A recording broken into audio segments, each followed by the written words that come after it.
Welcome back to Industry Change. I am Richard Aturnji, and today we're talking all about Pilates. In fact, I've got the president of the Pilates Alliance Australia here, PAA for short, and that is Sharan Simmons. Welcome to the show. Welcome, thank you. Good to have you here. Thanks. Now, for those who don't know anything about Pilates, I think you might be living under a rock. I don't know if you know this about me, Sharan, but I did a Joseph Pilates course about 20 years ago. I was working on a cruise ship and I did about 3 days of Joseph Pilates training. I probably taught about 3 Pilates classes in my time. So I would love you to kind of fill the missing gap in for the last 15 years of what's been happening in the world of Pilates. We talk a lot about health and fitness on this show and a lot to fitness business owners. We have a lot of Pilates businesses working in our program as well. So I just thought it would be a really good opportunity to understand where the market is going in Pilates and what it's about. So tell me all about Pilates. What have I missed out on in the last 15 years? Well, probably the first thing was 3 days is probably not quite enough to learn all that there is to know about Pilates. So, you know, I've been, I suppose, in Pilates for 20 years. Yep. I still feel like I'm learning. Yep. So there's a lot to learn. It really is a lifestyle. Yep. And the quality of Pilates training has evolved as well. So in Australia, we now have accredited training, so that there is diploma, certificate for diploma and advanced diploma in Pilates, so that you can then sort of expand your learning and the quality of the training, which I think is a great benefit. And that's what the PAA does. It improves the quality and the standard of the industry. So we're looking at setting the standard, so setting the bar nice and high, so that then we can be assured that the consumer's getting quality classes and background for the instructors. And so Pilates, I mean, if we look at health and fitness, it's diverse over the time here. We've interviewed a lot of health and fitness owners and business owners in this space, 24-hour clubs, things like that. But what I'm seeing happen personally in the trend is that I'm starting to see more specialized classes around Pilates in fitness centers and in gyms and things like that. And I'm really interested in that, because is that a trend that you're seeing across the board? So a lot of our instructors sort of have specialized Pilates studios, so that's where we're initially coming from. Is the standard of training that we recommend is in depth, so that most people will go into and they'll just do Pilates, so that they'll be coming through from a studio perspective and teaching Pilates. They might be teaching one-on-ones, private classes, then going into groups. What's coming in from the fitness side as well is the bit bigger group. So where you're doing sort of 12 or 15 people in a group class, mat class is probably a little bit bigger, but they're where everybody's doing the same thing for a fitness outcome. Got you. When you're doing a more smaller style, one-on-one classes, you're doing that more for the person, the personal client. It's more like personal training, where you're working with the client themselves, what their injuries are, what their specific needs are. And you don't have to be injured. It can be for elite athletes as well. Tell me the rundown on Pilates for those who have heard about it and maybe haven't really delved into it. Because my prediction, I don't know about your prediction, and we'll get to that later, but my prediction is that services like Pilates, like yoga, more mindful activities are going to start to see a rise. And so this is where I'm really excited to have you on the show talking about this. So in regards to Pilates, if you give it Pilates dummies kind of talk here, you've got mat and you've got the reformer. Tell me about the two differences. Okay, so there's mat, reformer, and there's studio. There's all the other equipment. I'm already learning, see? So mat is just like you would do maybe more, that's where the comparison with yoga comes in, because all you need is a mat. So it's body weight exercises. And that's the easiest to get to market? Easiest access, and therefore, and you can have a few more people in the class. Once you get on equipment, there's then other restrictions of, one, the equipment's reasonably expensive, how many can you fit in a room and still have room to do everything. So that's where your numbers start to impact this, your programming. So if you can have, 10 reformers in a room, but you could have 20 people for mat class in a room, in the same size room. And then there is studio, all the rest of the studio equipment. So there's a Cadillac, Wonder Chair, Pedipole, there's barrels, there's a whole plethora of other equipment I haven't seen that to play on. Great. It's amazing. Fantastic. And that's really where, as an instructor, that's where the fun is. That's where you can tailor the program for the person. tailor it. If they can't do an exercise on one piece of equipment, you can take the same exercise to a different piece of equipment, and you can sort of build up that from a really base level and perhaps very unfit or injury up to that really advanced sort of elite athlete sort of level. Amazing. Yeah. Tell me about the fitness industry, and tell me about kind of the Pilates Mindful industry, and tell me how they can work together. Can they work together in the future? Are they two total separate entities where you have to do your Pilates and then do your fitness, or are people just choosing either I'm going to go Pilates or I'm going to go do a hard workout at the gym? Yeah. No, because I think people don't only want one sort of answer to that question. They want to go, okay, well, my week is really slammed this week. I need a mindful, relaxing, get into my own head session. Yep. Or, I need to burn off steam, go for it at Pilates the gym. When you say relaxing, it's still pretty hard, right? It's still hard. Yeah. But if it's tailored, it can be to whatever you need. So if I have a plan when somebody walks in the door, depending on how they walk in, that plan is adjusted or thrown out the window, depending on what they come in with. We all carry a lot of stuff in our work and in our life and all of that sort of stuff. And sometimes that's impacting how you can perform. Makes sense. Different people have different ways of getting over that. Some people, it's smash it out. Other people, it's, retreat in and work from the inside out. So get that mindful connection and mindful movement is such a great way of it's almost meditative. Mindful movement. So just feeling like you know what you're doing, you're connecting with your body, you're not just doing it, it's... So it's integrated in as much Yeah, as so you want how it to be. people run and they go, I love that feeling that running gets me, you get in the zone. Yep. It's more trying to find out that in Got your you. Pilates, in your movement. Amazing. Now, for those who don't know or have never heard of the PAA, you're the number one, and maybe tell me a bit about the organisation, but you're basically the number one organisation to provide training and support to the instructors. Tell me a bit more about the organisation. Okay, so we're a not-for-profit. We're an industry body, and we have professional membership for qualified instructors. So we support them with the advocacy. We have an advocacy sort of arm where we talk with government, see what's happening. We relate with the public, promote Pilates to the public. We support our members as instructors. So if they're having issues, if they need training, we sort of support them like that. We recognise lots of different courses, so accredited courses and comprehensive Pilates courses. And people are now able to do sections of those courses, and then there's a whole lot of different employment outcomes. And I think that's where you see where people might go to just be a reformer instructor. That's a step on the journey to be a comprehensive Pilates instructor, where you know all of the equipment, not just mat or just one part of it, because the courses relate and the equipment relates to each other. Like I said, one exercise can be done on several pieces of equipment, so it does cross over. And so learning the other things support what you might do in your job, but it expands your employment opportunities and your capacity to adapt for clients. And I love that. And for those who don't know, I'm very big on organisations. I'm very big on associations. The reason being, Sharan, is because what we teach in our Com Ninja program is we teach one of our first modules is brand and personality and credibility, and they're the first kind of 3 modules that we teach. And I believe that in a market that is saturated with all these different things going on in competition, I always think it's very important to make sure that you're you raise your standards pretty much. And you can raise your standards in making sure you have the right accreditation, making sure that with the right association. It just helps the consumer coming in to think, okay, well, there's a it's standard. That confidence, and they go a tick. Okay, they're accredited. I know they have these sort of qualifications.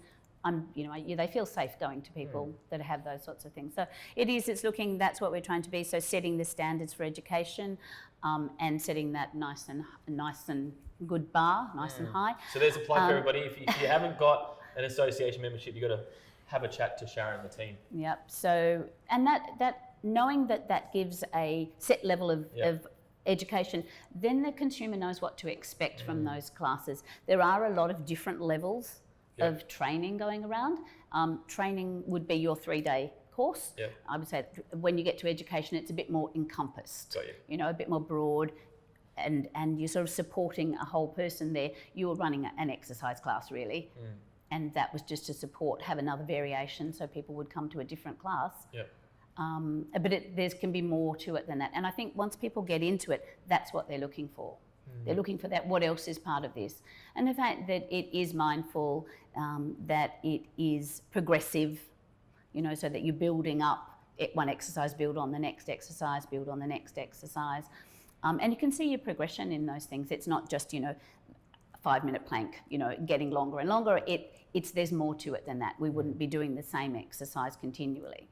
We'd be making it a harder exercise and then a harder exercise. Keep it going. So, and you've got an annual conference every year, is that correct? We do. Biannual. Biannual. We're working towards annual. It's a really big event for us. Yep. It takes a long time to get together. We've just had our conference and we're working on 2021. Amazing. No details yet. We have we'll have another episode. We'll give you the details. Yeah, we'll have to get into that. It's no decisions yet. That's why. And tell me about the business side of Pilates. I'm interested in that side, and I think our viewers are really interested in that. Like, if you're a Pilates instructor or someone who owns a Pilates studio, you know, this wasn't really a question that I had for you, so I'm going to put you on the spot. How do you see, you know, how do you be a successful Pilates owner in this day and age? What are the one or two things that you have to do to be number one in your game? And you've been in the game for 20 years. You're the head of the organisation. What do you have to do? So I think as a personal instructor, so as an instructor, I think you need to be able to be confident in what you teach, and to know that that's backed up by, there's lots of research at the moment that's, you know, saying what's good for, what Pilates is good for, and just following along those sorts of things. Even research outside of that is really giving support to what Pilates does. So being confident in what you're doing, work within your scope. I think that's the same for everybody. And don't promote what you aren't. You know, promote what you do, what you do well. And don't try to be everything to everybody. So if my clientele really is older adult with injury, you know, like, so I have a sort of particular set of people, and they will recommend other people like them, because that's what they see I do well, and, you know, that's what I enjoy. So I do still teach ballet dancers, and, you know, have other people come, but the people that, you know, would identify with who I am would be that sort of person.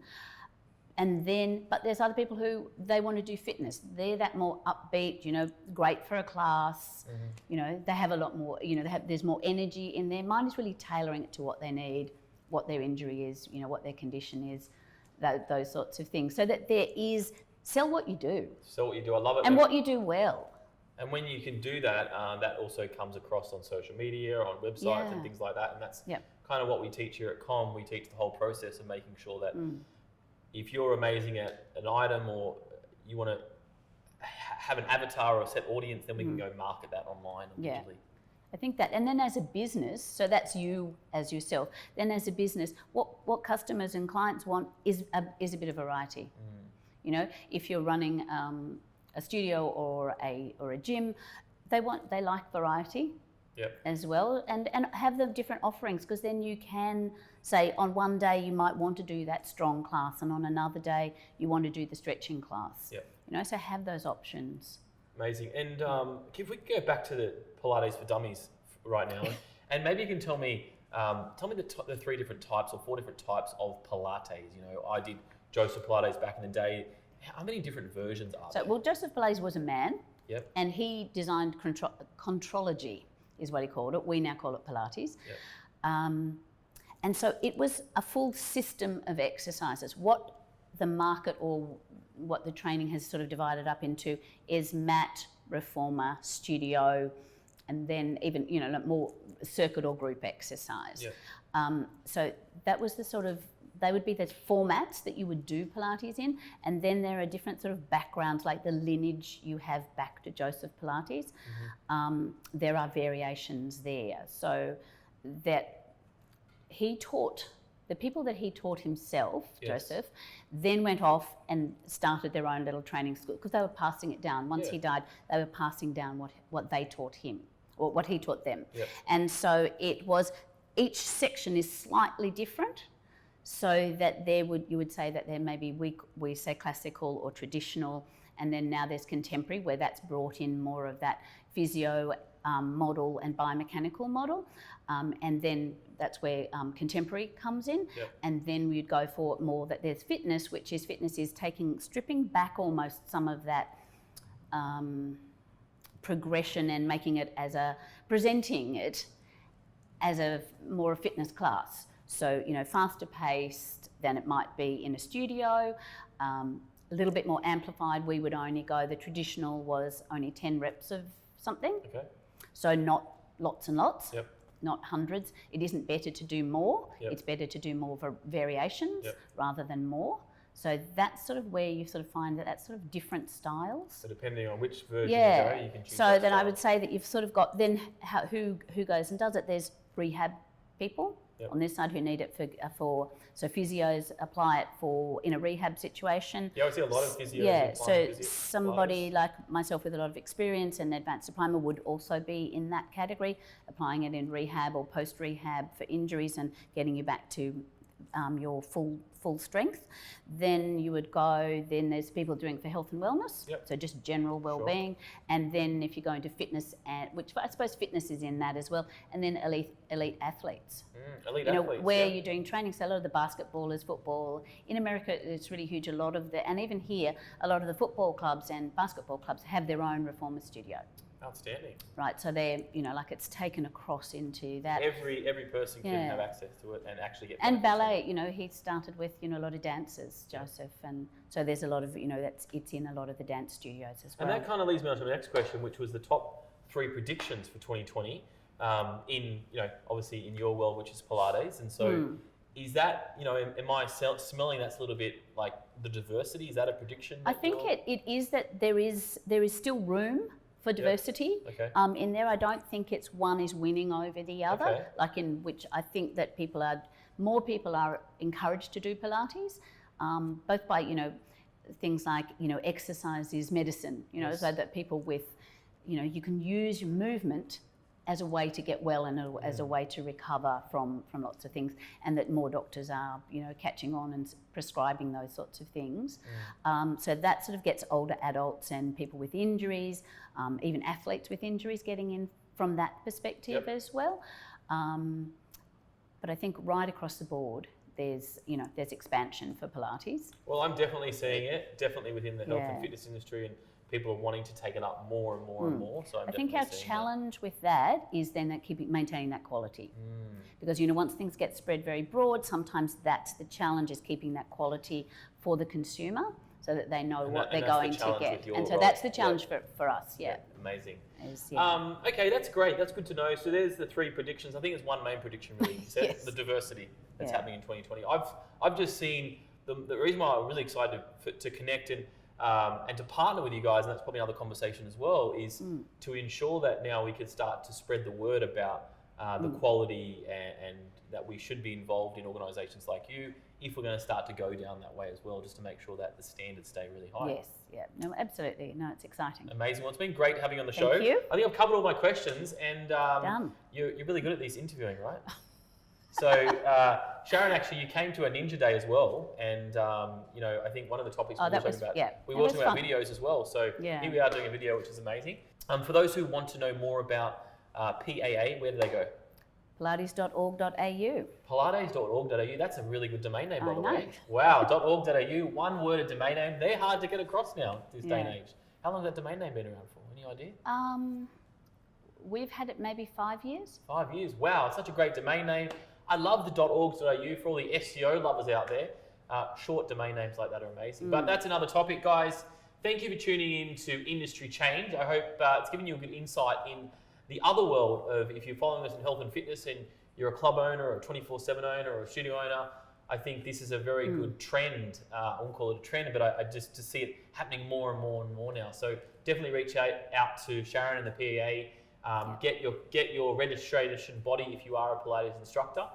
And for those who are wanting more of these episodes, more predictions around business, health, fitness, best place to do is go watch the backlog of the episodes. If you'd like to listen to this on an audio format, check out any podcast platforms, and you can listen to us instead of watching us. I'm super excited. Thanks guys for tuning in. I'll see you next time on Industry Change.